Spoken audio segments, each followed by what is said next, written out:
Good morning and welcome to episode 48 of Tech A Break with me, Andrew Reid, and no Adam again. Slacker. Adam, you slacker.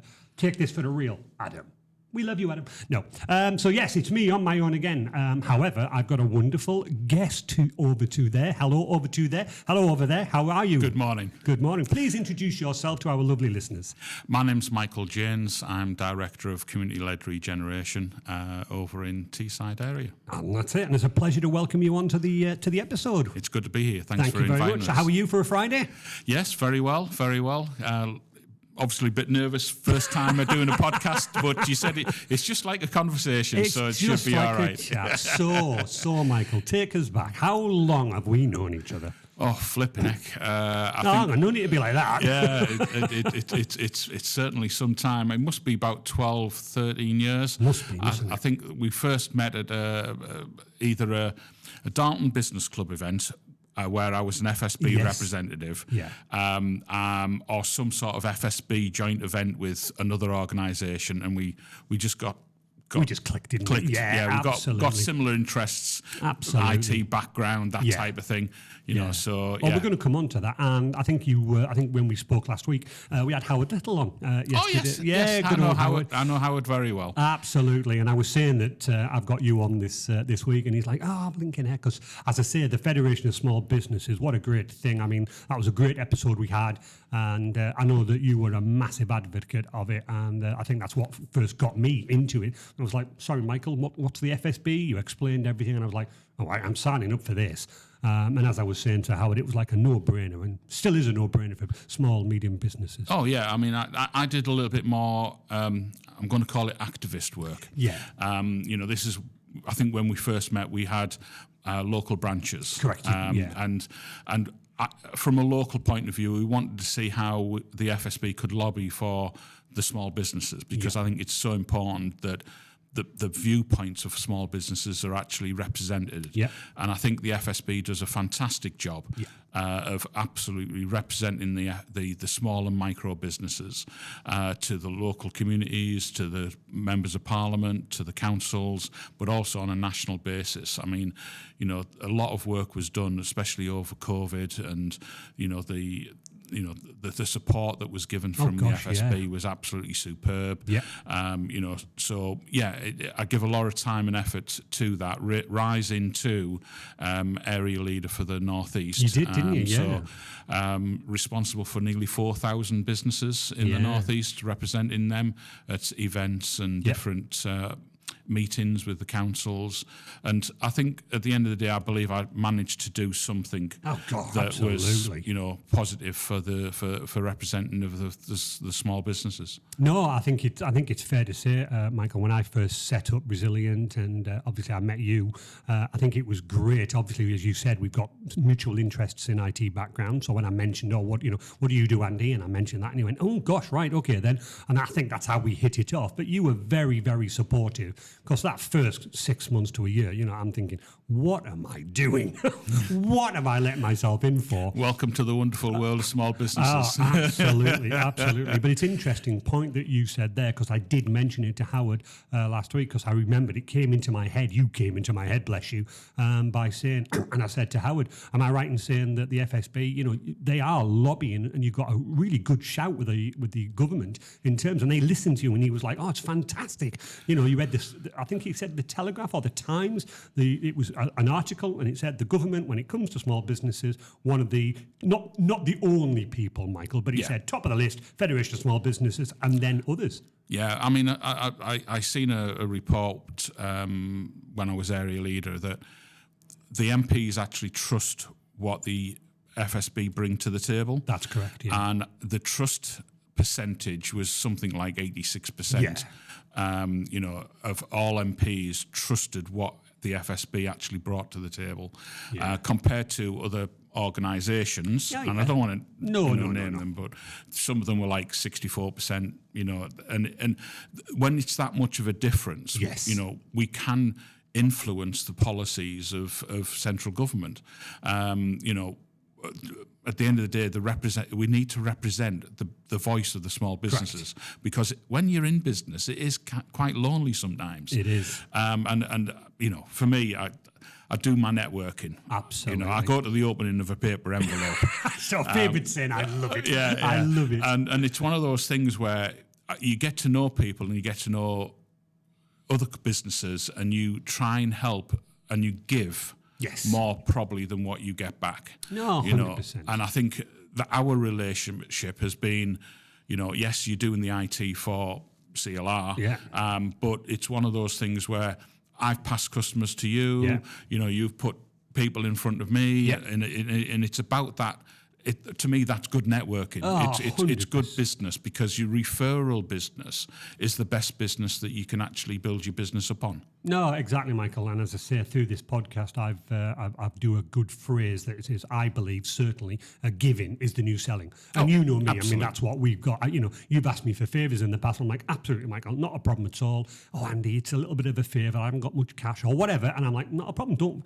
And you've paid me back tenfold. Yeah. I've got lots and lots of customers. Funnily enough, we've just, if you remember, you passed me on Sarah Muir. Oh, yes. Archers. Yes. Yeah. We've just redesigned her website. It's gone live. She's very happy with it. But that's been a wonderful customer, and that came from a good recommendation from yourself. Yeah. And I think that's the key that you're saying. That word of mouth, that recommendation. And it's all about the networking, isn't it? And that's what I love about you. Paper envelope, fantastic saying. But it's not that's the key. It's not you just turning up to a free event. It's that networking. It's that key. Absolutely. Yeah, and I know there's a lot of contacts you have. I'd sometimes rang you up and, Michael, I'm looking for, and you've just gone, click, hang on, I'll put you in touch with this person. And again, isn't that wonderful? I mean, when I do a networking event, a lot of people go to them and go, right, what can I get out of it? Yeah. I go to an event and go, what can I give? Correct. And the first port of call, I go at the coffee table. Absolutely. Right? Because everybody... Yeah. Is nervous sat there going... Yeah, no, what do I do? Yeah. And I go there and I stand next to somebody and go, so what do you do? Correct. So the first thing is I'm asking them what they do, and then they can then open up to me and they go, all right, well, I do, and then I can adapt my business accordingly, or the elevator pitch, whatever you want to call it. All the marketing gurus. Yeah, but it's not about that though, Michael. I know that fantastically from you when you first met myself and we talked. I wasn't under pressure, and I was a little bit nervous because I'm at a meeting going, I have no idea who I know. You clocked me, you came over, you made me feel so at ease, and it's probably your fault. I'm doing this podcast. No, but you know what I mean. It's that whole atmosphere, because I walked into the room going, I know nobody here. But I left and I went, well, I've got your name, I got a couple of other people's names. And again, that whole relationship thing, we met subsequently because I then joined the FSB. I turned up to a few oh, hello, Michael. And God bless you. You were like, oh, let me introduce you to Andy. Let me introduce you. And suddenly I, after a few months, years, I was the one stood at the coffee table going, so what do you do then? Yeah. And again, it's been wonders for me. Yeah. It's been great. And for me, you were the first port of call when COVID hit. Yeah. And this is before Zoom really took off. Absolutely. And we were talking about how are we going to do networking, how are we going to help the businesses. Yeah. And we organised the Tees Valley FSB online events. Yeah, definitely. And we got to a point where we were doing them nearly every week. And I don't think we'd realised that it would be nearly 2 years, 2.5 years later, that we'd be still doing online events for people. Absolutely. I mean, they went to once a fortnight and then once a month. Understandably, yeah. And as businesses got back into the norm of things, physical networking started to overtake again. Correct. And I think there was certainly an initial reluctance to go back to physical networking. Yeah. And obviously people were scared, and understandable, and rightly so.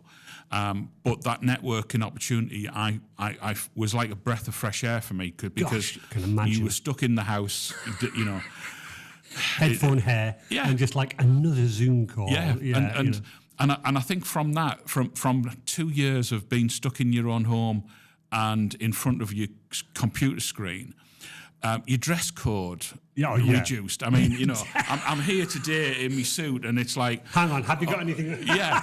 It's like when we were doing those events, it was t-shirts. Absolutely. And it you've seen the funnies on online of doors opening and babies coming in, kids coming in and all this type of thing. I've seen it all. You know, it's one of those things that it made people more relaxed and more real. Where when you go and do networking before that, it was you put your persona on, you put your suit on, and you go and do and help and at these events, and then all of a sudden it's like these are real people, and it changed the relationships. I think so. Yeah, and people are more open now about a lot of other issues like mental health and you know, issues around, you know, what's happening with their businesses, and you know, people are opening up a lot more as people. Yeah, but we should do though, shouldn't we? Well, you know? we should. At the end of the day, we need that business community to be there to support one another. Yeah. You know, so when you're going through tough times, and at the end of the COVID period, the online groups were more of a support session, really, when you were talking to people, how many people have lost, you know, somebody loved one. And it was something like 40% of the group that was online, just in our small group, had lost somebody. I know. You know, very close. It became a support network. No, which is great from your point of view. And for me, I mean, by doing that, I actually won a couple of awards. I know I was going to mention that. That was really proud for you. I was clapping away when I heard that. Yeah, I mean, that was a privilege to be, you know, there to help and support. And it was good that it was recognised. I know, but that's just you, Michael. That's what I see in you, and obviously, but it was great for other people to recognise that as well. But then, how long were you FSB before? I mean, I know you're still active in terms of that, but then you moved on to other things. Well, believe it or not, I've not really been an active member of the FSB since the end of COVID. No. I had to give up my FSB active duties. Yeah. But when I go out to networking, it's like, are you still doing FSB? Absolutely. And I'm very, very passionate about what the FSB do. You still got a badge on today, and I've still got a badge on. I still believe, you know, and the other directors at CLR, we've got an in-joke. It's like, how fast can he say, I'm the former area leader of the Federation of Small Businesses? Did you win on that one? Hang on a minute. I'll text Alan. I'll text Alan and say, yeah, you won the bet. Yeah. and at the end of the day, I am proud of what we've so achieved. You should be, absolutely. But because of personal circumstances, my dad unfortunately has Parkinson's and Lewy body dementia. Yeah. And my wife is a stroke survivor. Yeah. And we're looking after my mother-in-law with chronic arthritis and scoliosis. So my care duties, as well as being somebody who's setting this business up as CLR, is enormous, really. God bless you, my friend. It's good that you have all of these things on you. But yeah, so actively, still passionate. I know you are. I'm very, very passionate, but the role as area leader has been passed on to new blood. Yeah, absolutely. And at the end of the day, I was doing it for nearly 12 years. That long? Wow. I think I've served my time. Did you get a gold watch? No, but you got the award, which is fantastic to hear. Yeah, and so I've got a lot of respect for Reshma and the team and all of the people there. They do a great job. They do. They do a fantastic job, and as you quite rightly said, onto new blood. But, you know, before I move on, that passion that you have for the FSB, I'd like to say it's still there. Oh, absolutely. 100%. If anybody is still out there, I know we had a dedicated episode last week, and I repeat myself, but it's a no-brainer. Any business out there or any business owner, it's lonely, it's hard work, and I don't think you could find a better better range of people in the FSB. And obviously Jason Gurney from the Darlington. But those types of things, they help me to stay strong and keep going. And obviously, look at us now. You know, 2005 I set up. We're now in 2024, coming to the end of, and I'm still going. Yeah. So, you know, there's something good about that as well. Yeah, I mean, at the end of the day, it's about how you persevere through a lot of things. Yeah. There's a lot of ups and downs running a business. Oh, gosh, yeah, absolutely. It's not all plain sailing and, you know, great cars and all this type of thing. I'd like to meet the person where they think it is. Yeah. But at the end of the day, it's about taking a passion and then actually doing something with it and actually producing something with purpose. Oh, absolutely. So let's touch on that, because obviously when we first met, you had the IT background and everything, and that was a company called eStrands, wasn't it? So That's what did correct, eStrands do? It was a creative agency, and we done great designs, websites. We've done websites for people like Bamborough Castle, Vindolanda, some hotels. That's some pretty big names. That plus also local photographers, local artists, makeup artists actually as well. So it was a variety of things, and unfortunately, after 10 years, that came to an end.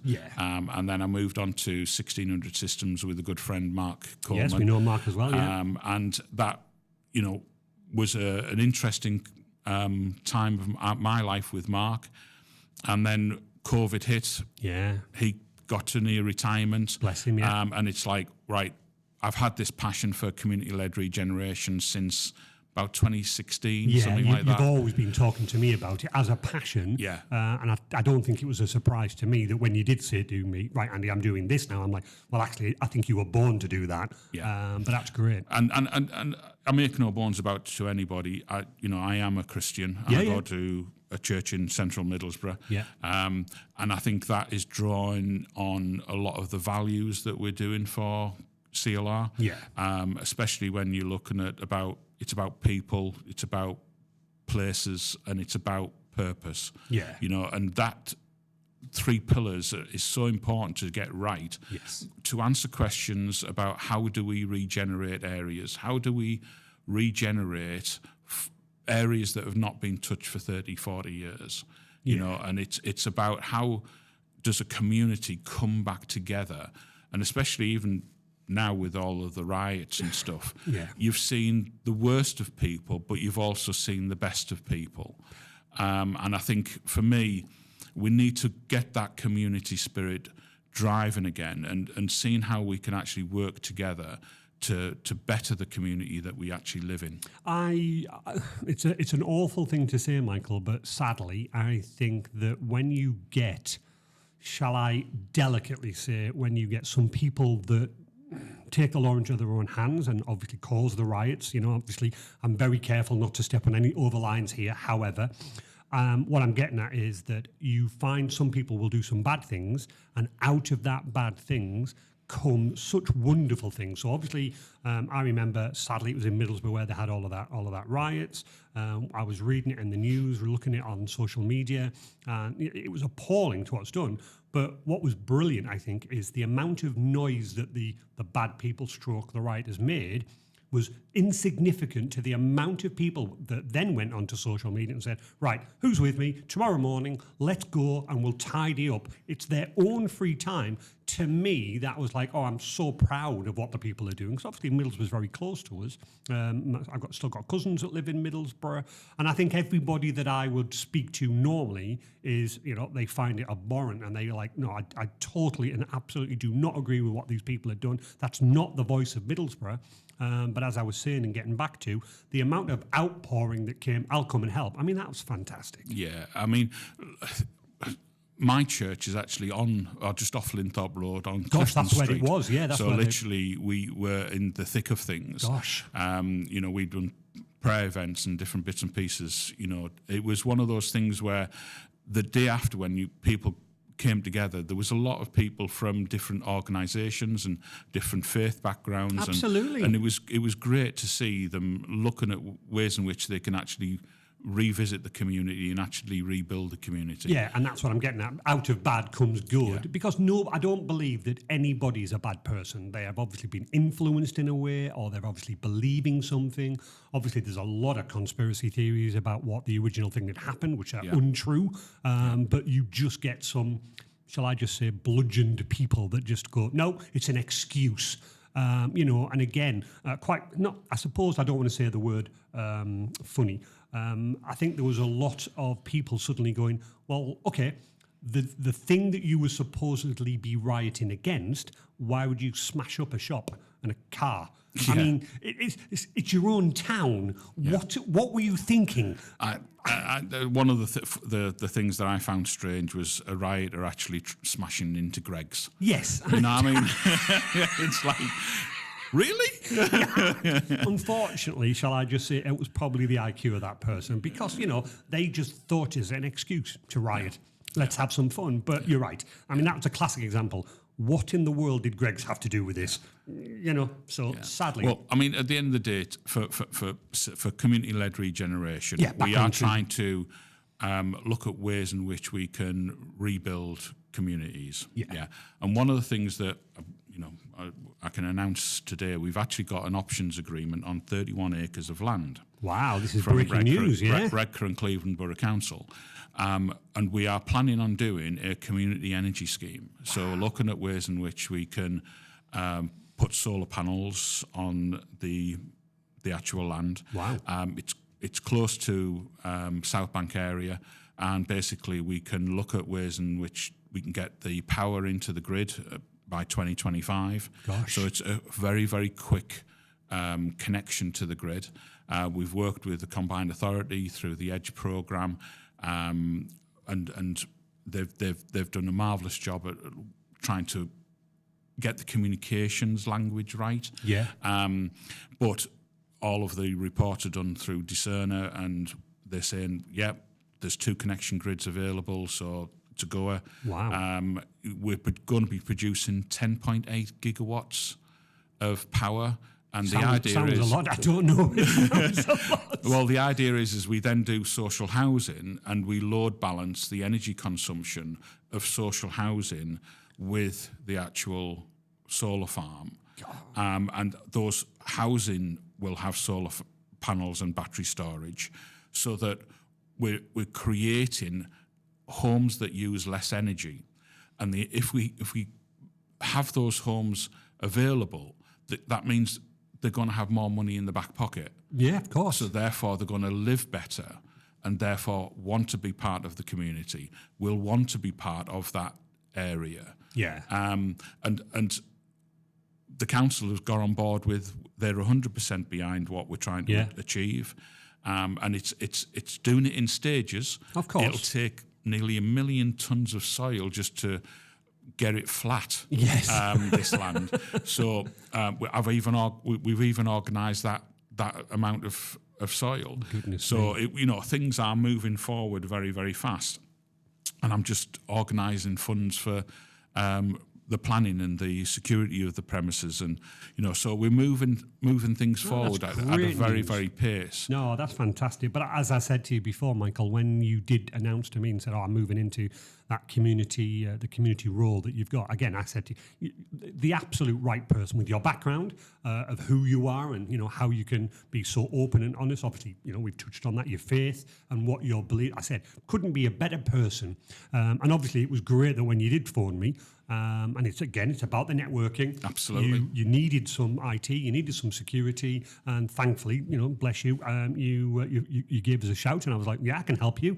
And obviously what we've installed for you, because obviously it's about the residents, what we're doing, the IT security. Again, it's all about you. You were thinking, how can I protect or provide a secure IT environment? So again, long conversations with you in terms of how we can help, what we can do. So again, that was a great communication, great to hear from you in terms of that. But it's that passion I love about you. Yeah, and for me, when you're looking at when businesses do procurement with local councils, there is more questions now on cybersecurity than ever before. I remember that document you sent me. Goodness me. Yeah, I mean, obviously we're talking to Redcar and Cleveland that unfortunately had a cyber attack. Yeah, but the results of that has meant that the questionnaires that we now get for procurement is 4 or 5 pages long. And even though I'm an IT person, me and you went through that document, and it took us 4 hours to answer the questions. Yeah. And I really appreciate your time on that. But at the end of the day, it was one of those things where you go, really? They're asking for this? We only have 2 computers. I know. But onto a bigger and better thing. So that was great in terms of me giving you back that help that you provided me when I first done. But isn't it great that, from starting as good friends, that eventually it's turned into you passing me business, me passing you business, and then eventually we've come together and we're actually working together now, or you are one of my customers and I'm one of your suppliers. But that's a great story. That's fantastic. Well, that's how business should be. And that is reflected in other relationships that I have. Yeah. All through the networking that that's out there. Yeah, definitely. And businesses need to be getting out there and doing networking. No, definitely. So more about CLR. I mean, obviously there's yourself. There's a couple of other directors that we know we've already mentioned. We've got Alan and Carl. So that's really good in terms of that. And what I was very surprised at, Michael, in terms of the, shall I say, the impact that you've had on the area with what you're doing, you're actually a very small team. Yes, absolutely. It's very small. Very small, very tight. There was a great story, wasn't there? That when you rang me up that day and you said, I've got a new starter, and you gave the name Jane Watson, and I went, Jane Watson? I said, one of my school chums. That can't be. Looked up on Facebook and she literally said, great to be starting a new job at CLR. And I went, hi, Jane. And obviously she met you. She went, my goodness me, what a small world. Absolutely. But Jane's obviously, she's got the faith, if I call it that. And again, I couldn't think of, I'm like, what a great combination of Jane and yourself.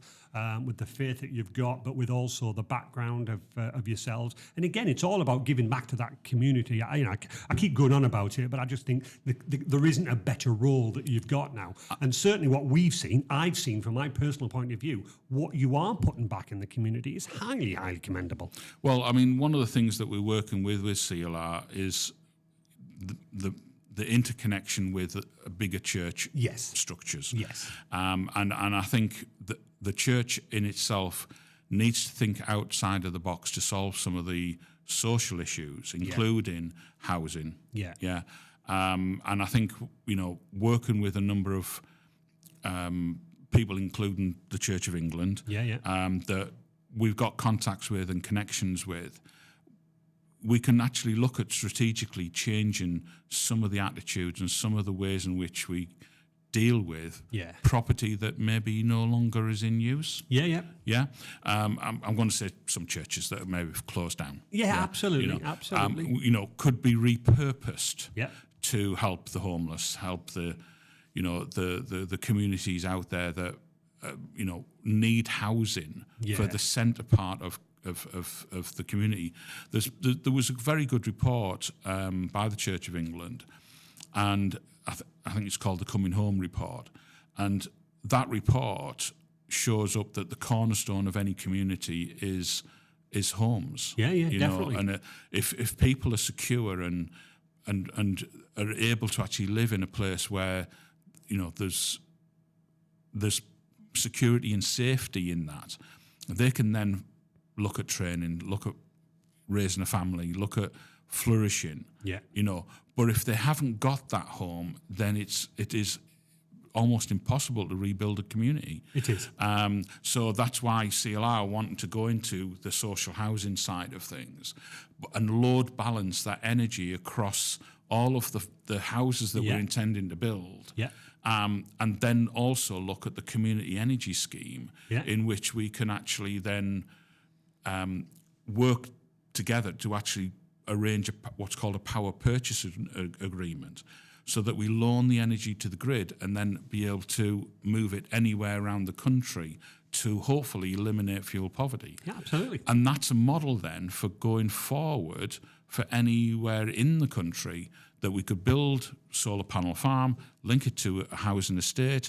Local community energy is the way forward, because we've seen so much problems with countries that we now no longer can buy energy from, and the cost of energy going through the roof, and the cost of living just going up and up with all of that. Absolutely. And we need something radically different that is protecting each of the communities from that that rise of costs. Yeah, exactly. But the passion that you've got for that, I think, will just ebb and flow through the rest of the town or the rest of the area that you're doing, and that's why obviously Resilient. I'm very, very proud to be one of your customers, suppliers, sorry, and to help as much as we can. And I know that again, you did announce that you've got that, which is great news for yourselves. But again, it's just that passion that I love about you in terms of what you're trying to give back. It's almost like, nope, I'm irrelevant to this. It's what the bigger picture is. It's what and even so, you're not just talking about the South Bank, Middlesbrough area. You've just mentioned there about how you can then go, I will move it around, the rest of the country, because that's what your belief is. It's what your passion is. And certainly from my point of view, God bless my mum, no longer with us, but having that like neighbourhood where you'd all come out in the street, you'd all love one another, you'd all trust each other, you'd give each other, leave the back doors open, you come in whenever you want. Sadly, that is gone nowadays, purely because of the fear factor, the security factor, sorry. But I still believe that you can have that, if you do have that knock on the door to your neighbour and introduce yourselves. And we've done it recently with a lovely neighbour that we've got, Hazel. She came up from York, and again, we literally knocked on the door, and she was like, "Yes." I said, "We're next door. We're your neighbours. How are you? Is there anything we can do to help?" And she was blown away by that. She's like, "I very rarely see that nowadays." And she's a she's a police officer, and she says, "I wish more people will do that." Where she was sitting, where she lived, neighbour for like 4, 5, 6 years. Never knew them. I think for me, COVID had a lot of problems, but one of the positives that came out of COVID is the support and help that people give each other. Yeah. And I was hoping that would actually continue. Yes, sadly. And sadly, because of the cost of living and stuff like that, I think, it didn't materialise. No. What we need is a bit more of a norm of looking at ways in which we can build up communities. Yeah. And I think with all of the things that's been going on in the past couple of weeks, we need to re-energise that, and we need community champions to come forward and actually look at ways in which we can rebuild. A multi-faith, and multi-community, it's got to be. It's got to be, Michael. As I say, it's interesting you saying about the community, because again, as you know, I live in a small village just outside Darlington, Middleton, St George. Lovely place to live. But one of the things that I'm passionate about, and certainly I do make a bit of a song and dance about it, as you know, we do a lot of things for charities. So obviously there's 4Motion Skate Park. We do all of their stuff as free as we can in terms of doing that.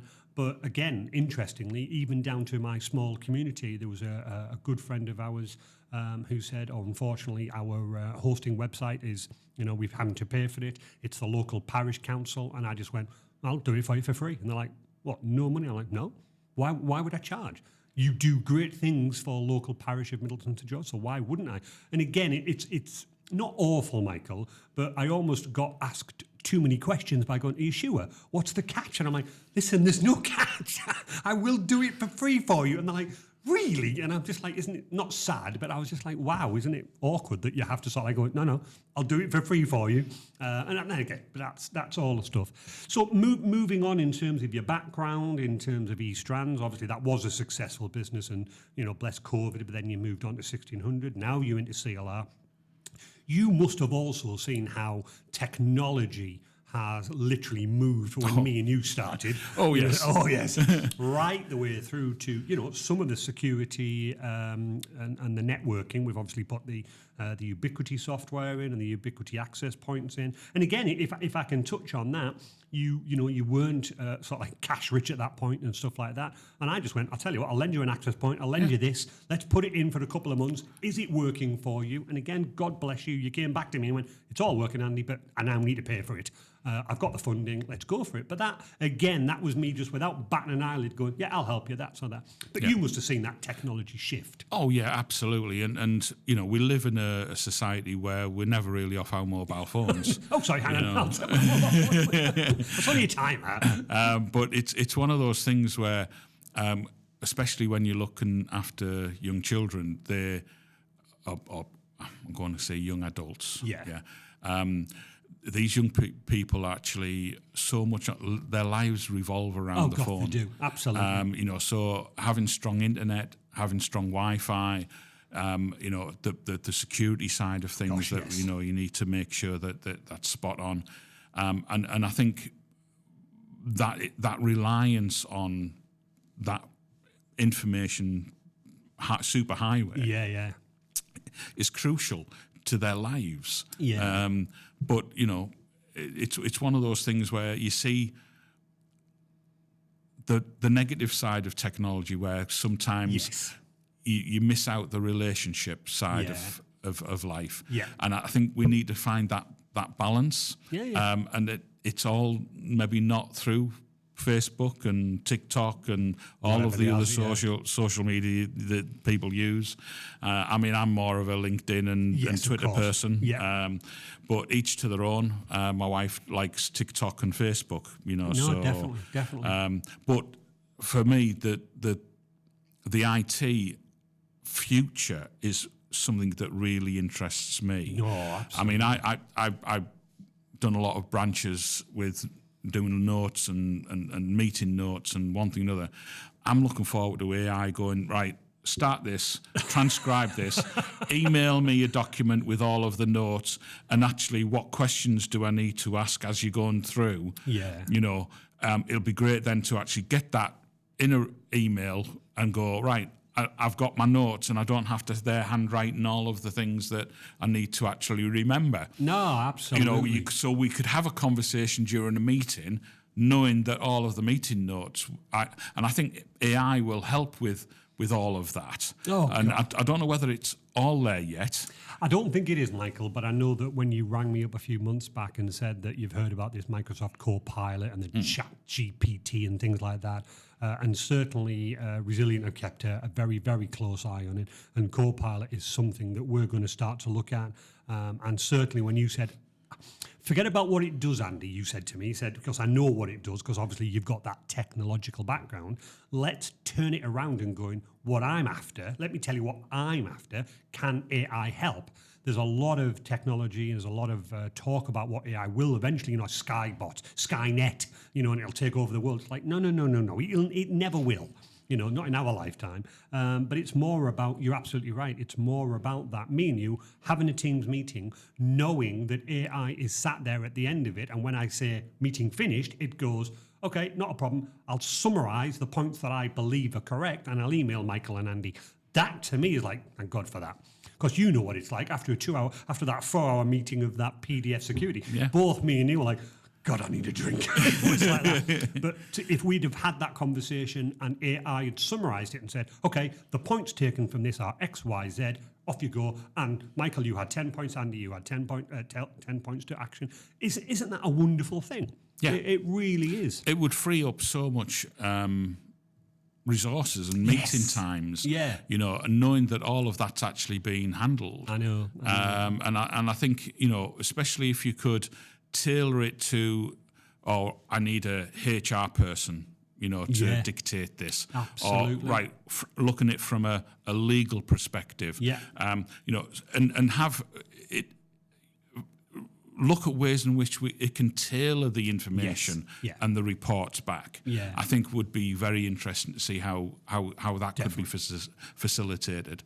But, I mean, looking from a personal point of view, looking at some of the new artificial intelligence stuff that's out there, and the need for ways in which we can improve the care system. Because care is people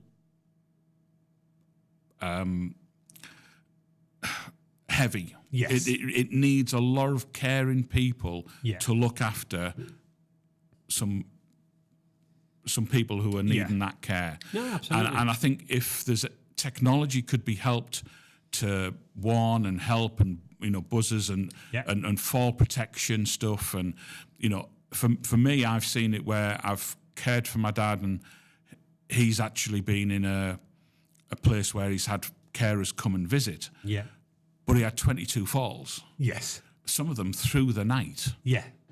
Where there is not a carer there at all. Where there's no carers at all. So now he's looking at being in a home. And it saddens me that he can no longer function as what he used to. but I want to make sure that the end of his life is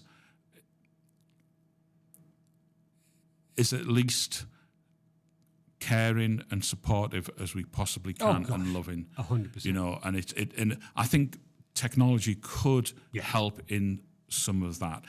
We're on the edge of what it can be used for to support how we actually help one another. Oh no, I think you've hit the nail on the head there. That's where I believe that AI can help. And again, I think I don't want to dumb it down into a class of like mundane tasks. But as you quite rightly stated, if we can have AI do the jobs or do the things that do take time, they have to be done. There's a time and a place where they have to be done. But if something can help us do that to be quicker, that you could refocus yourself, and obviously taking your circumstances, you know, just off the top of my head, if you could get AI to do your job twice as quick, that means you could spend more time with your dad. You know what I mean? And that's the key. Is the other thing I want to touch on, and again, I did reflect upon this today, Michael, that it was, I want to say it's an interesting, but I also felt a little tinge of sadness that if you think about when me and you first started up your E-Strands and I started at Resilient, back then the internet and the technology, it was super exciting. It was like, gosh, what's next? What's next? Your first phone call to me about CLR, and again, whilst it was the right thing to do, if you'll see where I'm coming from in a minute, it was unfortunately, well, how can I protect people from this digital world? Where it's flipped it on its head, because me and you were excited back in those days when me and you had those conversations about look at this and look at that. I don't think at any point me and you thought about the bad side of the internet and the bad side of the digital highway. Whereas your first protocol to me was like, I need to protect these young adults. I said it was a tinge of sadness. I understand why, but I think, again, the media and all of these things, they sensationalise the bad side. And there are bad sides, but they've always been criminals. They've always been that. They just adapted themselves the same as we do as well. But I think it's so important nowadays, and we had this conversation the other week, and I think that a lot more customers, my customers, a lot more businesses should be really thinking about cybersecurity, because sadly, you know, how quick can a business be taken down by a cyber attack nowadays? Or how quick can, shall I say, a person be led down the wrong path because of what they've seen or what they heard or what they've been introduced to? And obviously, you're right at the forefront of that with these people. Yeah, I mean, you've got new legislation coming out shortly, which is the Online Act, and that will open up a whole remit of how do we protect. Yeah, and it's going to be interesting to see how that manifests itself going through. Yeah, but as any good parent should do, they should be aware of the issues and protect their kids and protect their online activities. Yeah. Yeah. The sad thing is, for me, a lot of activities could be done at internet service provider level, and block all of those unwanted sites. Yeah, let's say they're never going to do it. But they're never going to do it at that level. They want it done at the point of the device. Yes. You know, they don't want that restriction of freedom to access. Yeah. And I think, you know, over the next 20 years that might actually change. Yeah. But it would be interesting to see how it pans out over the next 5 years. Yeah. But cybersecurity essentials and cybersecurity plus, these are all things that are going to be needed for procurement. Yeah. I think it'll be more and more that the council will be asking businesses to have those protections. Yeah. Yeah. To win the contracts. Yeah. Yeah. And therefore, businesses will need to up the game in terms of their cyber security, and I think the online threats is getting more and more and more. And you go, just look at the biggest IT world outage. Yeah. I mean, who would have thought it would have been a simple thing like an update? Yeah. Causes so much problems. Yeah. And you just go, wow, something that was to protect us, yes, all of a sudden just devastated 100%. the whole world. It did. And what if that was a hacker? Oh, Michael, I couldn't agree with you more. And it is. We depend on technology so much, and we have to. By the way, there's no downside about this. We have to in terms of getting on with our lives.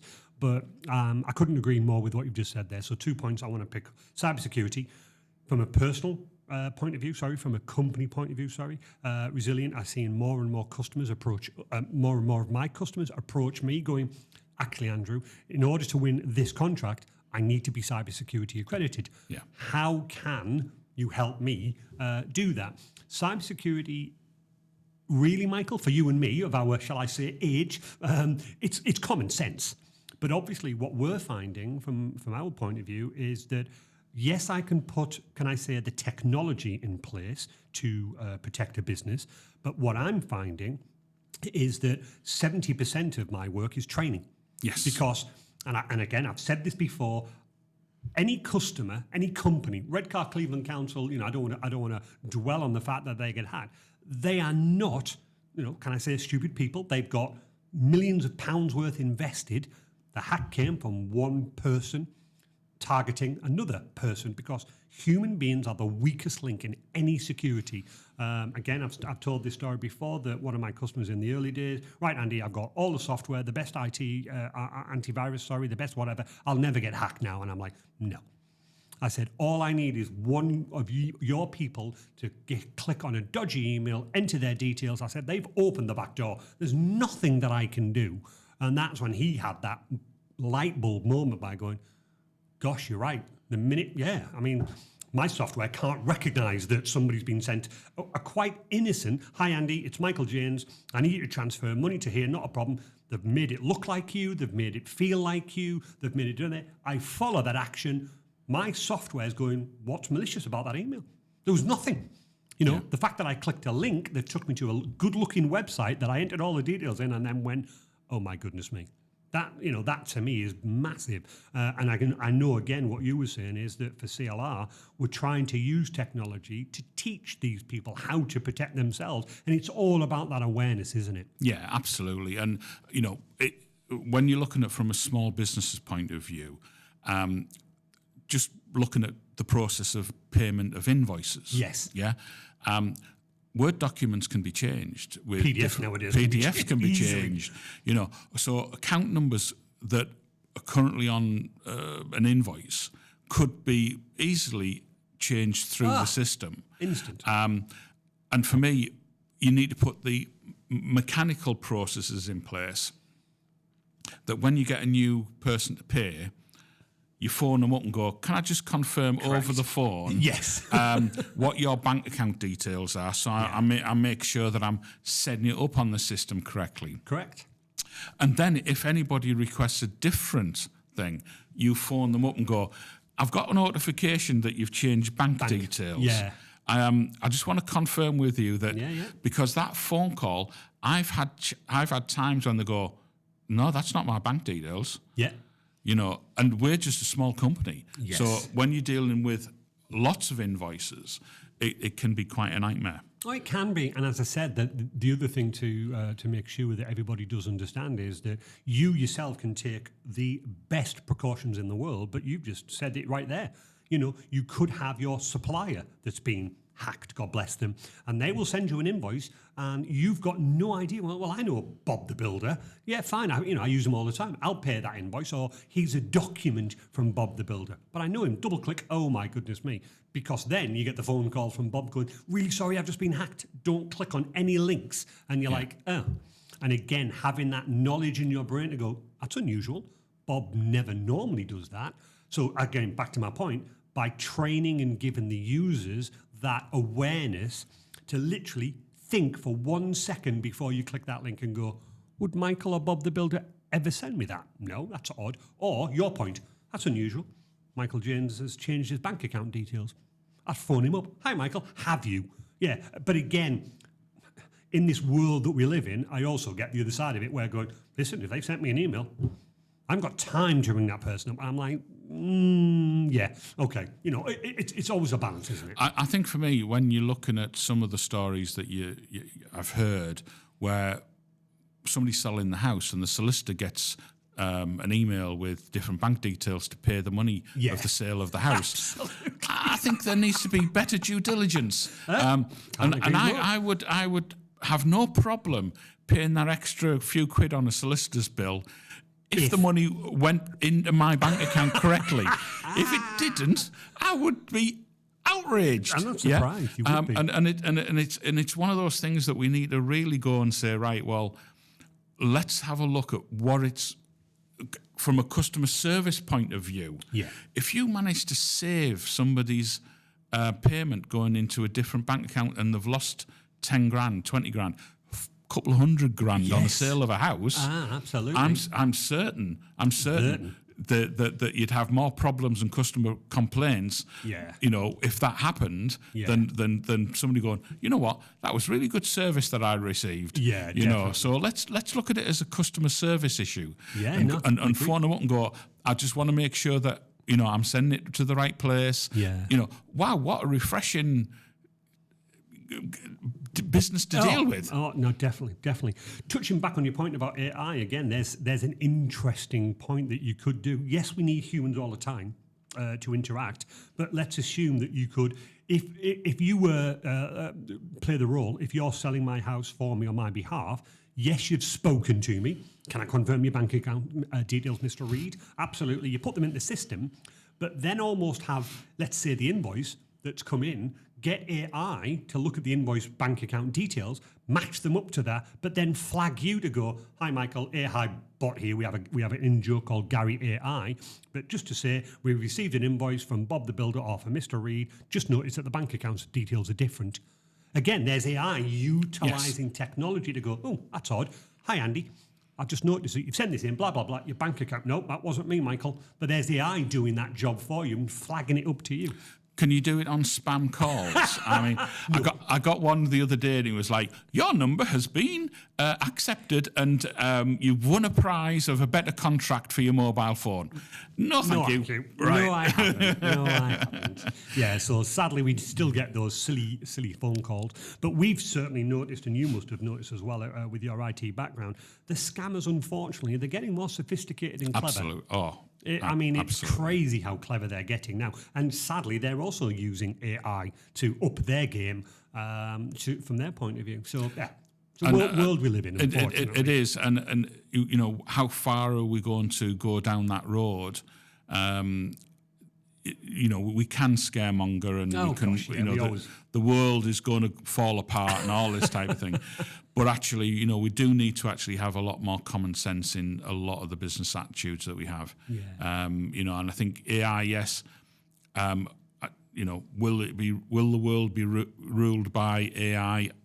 I don't think so. I don't think so either. But at the end of the day, you know, we need to make sure that safeguards are in place, and that we actually look at common sense of how we utilise this technology going forward in a positive manner for the betterment of society. No, exactly. So going forward then, obviously great news about the solar farm, which is fantastic. Obviously, CLR, you've currently got, is it 1-2 houses that you currently we currently have one house at the moment. But again, what I'm saying is that's obviously going to rise. I really hope that's going to move on and expand. How do you believe technology will help you, not only in the solar farm, not only in the giving back to the grid to the houses, but also in the expansion of the CLR and the houses, what you do and stuff like that? Well, I think technology needs to be brought in a bigger way, especially when you're looking at the residents and how the bills are managed and how you actually look at ways in which we can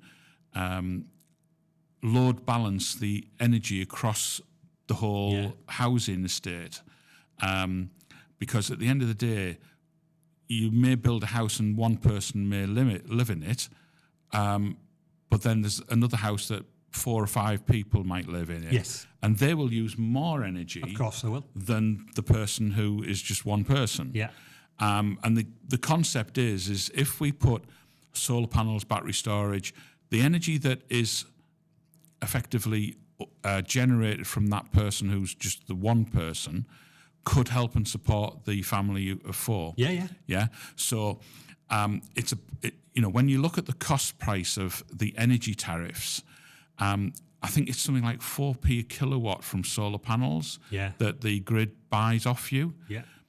And then they charge you 25p a kilowatt for the same energy back. Yes. Now, for me, what we need to do is have that localized energy scheme. Yes. And load balance it across the houses so that we reduce the bills of the people in the houses so that they've got more money in the back pocket. Yeah. Now, how you do that, I think technology will need to be introduced across the system to monitor, to meter, to make sure things are actually fair and reasonable, on energy usage and stuff.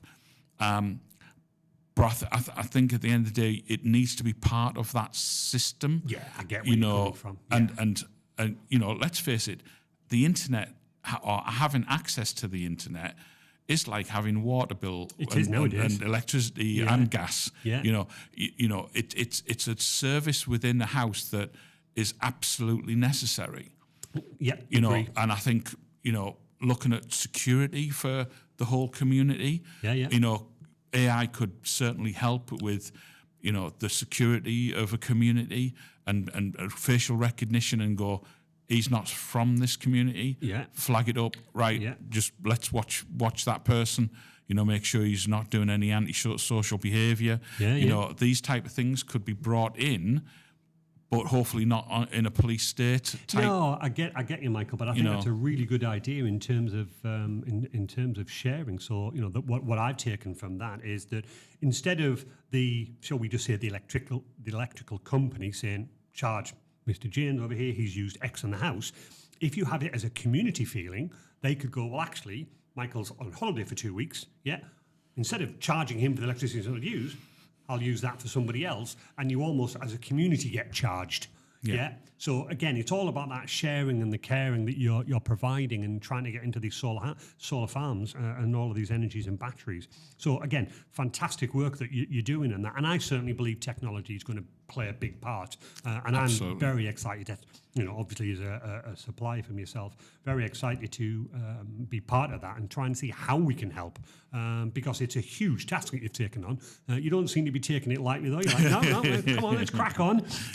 But massive work that you're doing. But again, going back to the point that I think that not just you, obviously I'm picking on you as that person, but the work that you're doing for CLR, bringing in so many big other people going, no, this is for the community. Your whole message, what you started the show off with about how you can put back into the community, that community feeling. Yeah. That is obviously something very close. Well, I'm very passionate about it. I've been chair of South Bank Community Land Trust for quite some time now. And within the past month, we've taken over Middlesbrough Community Land Trust from two directors that have got ill health and problems. So we're looking at ways in which we can build all of that up. But I'm also, the old phrase, give a busy person more jobs. And, I'm actually chair of Community Homes Tees Valley, which is... Anything else you want to add to that? Which is an enabling hub for the local land trust. And I honestly believe community ownership is going to be the next big thing in the area. I think, how can we support community groups looking at buildings themselves? How can we support things that take ownership of communities? And I think, how do we do that in perpetuity so no council or no government can ever go around and go, we're now going to sell this, correct? And get some money to put into the coffers of the council. It needs to be community focused and community led. And that's why CLR is called community-led regeneration. Absolutely, it's in the title. It's what's on the tin. You know. So I'm a great believer that we need to look at new ways of looking at communities in a positive way, but that also needs help and support to do. So it would be great if the government could help. Engage with communities to actually enable them to do these things. More and more. And we've got a new government. hard times, all of a sudden £21 million billion black hole that they need to find. But the thing is, life still needs to go on. And we need to look at ways in which we can move communities forward. And I think we need to regenerate communities, and especially these last few weeks has shown up that we need to work together. We need to stick together and help each other. And hopefully, things will move forward. As we said before, Michael, unfortunately, I think it is just the usual case of a few bad people, a few bad apples. They spoil the rest of it for us. But I can't thank you enough for that episode. I mean, can you believe that's an hour gone? Can you believe that? That's unbelievable. But thank you for the journey that you've taken us through there. I think it's really good. And obviously the CLR to us, it's a passionate thing as well. We're so happy to help you. So if anybody, again, hopefully for yourself, if anybody wants to help in terms of the CLR, how do people get in contact with you? Can they? Yeah, we have a website. And there's a form on there to fill out if they require it. They can email myself, Michael, at clr-uk.org. Right. And, happy to have a chat, have a coffee, and go to an opening of an envelope. Yes, we can meet at various events. Absolutely. But you're still fairly active going to all of these events as well, aren't you? You still find time. I do try and find time. Yes, I do feel as though I've maybe not been as active as I normally have been for the last 6 months. Circumstances, my friend, under the circumstances. But with family commitments and family issues, it's like just making sure that I need to balance that lifestyle. No, absolutely. Well, there you go. That was your first one. What do you think? What do you think? It was interesting. It was good to have that conversation and just open up on some ideas and concepts. Absolutely. And obviously we're going to continue working together in terms of CLR, the solar project. As I say, we're super excited to help you on this journey. But let's hope that all of that hard work that you're putting in, brings benefits. We certainly believe it is. And I think if you get more people like yourself and myself and other people that believe in what you're trying to do, then naturally, I believe the community spirit will grow and hopefully it will regenerate and all the rest of the good things. And I think we've got to remain positive. That's been shown over the last couple of weeks. If we remain positive, we can drown out the voices of these idiots, shall I say. Yeah. Yeah, exactly. So we always end the episode on what are you doing for the weekend? I know, God bless you, you've still got a lot of family commitments, but, hopefully you still find time for a bit of fun. Yeah, I've got tomorrow some family meeting up tomorrow. Oh, nice. So it's going to be an interesting day tomorrow. Sundays are always the same. Always. Church on the Sunday morning over at Middlesbrough Community Church. Yeah. And then obviously Sunday afternoon and night time it's probably going to be going to see my dad in the care home. Bless you. So it's don't forget to look after yourself as well. It's one of those things where I don't feel as though I've got much free time. No, but it's life at the moment. Hey, and as I say, but if you can help keep the faith and keep it going, then I'm sure the rest of us can as well. Yeah. So I'm hopefully just going to do a bit of downtime, trying to get that. We had last week at the Rewind Festival, so that was a full on session. So hopefully this weekend, me and Michelle just get a quiet and can we just not do anything this weekend? So hopefully just recuperate a little bit. But that's been great. Michael, thank you so much for your time. You're welcome. Hopefully we will get you back on in maybe 6 months' time or a year's time, see where you've caught up with the solar panel farm, etc., and how it's helping. But great episode. Thank you very much. Thanks, everybody, for listening. Hope you all have a great weekend. Bye now. Bye now.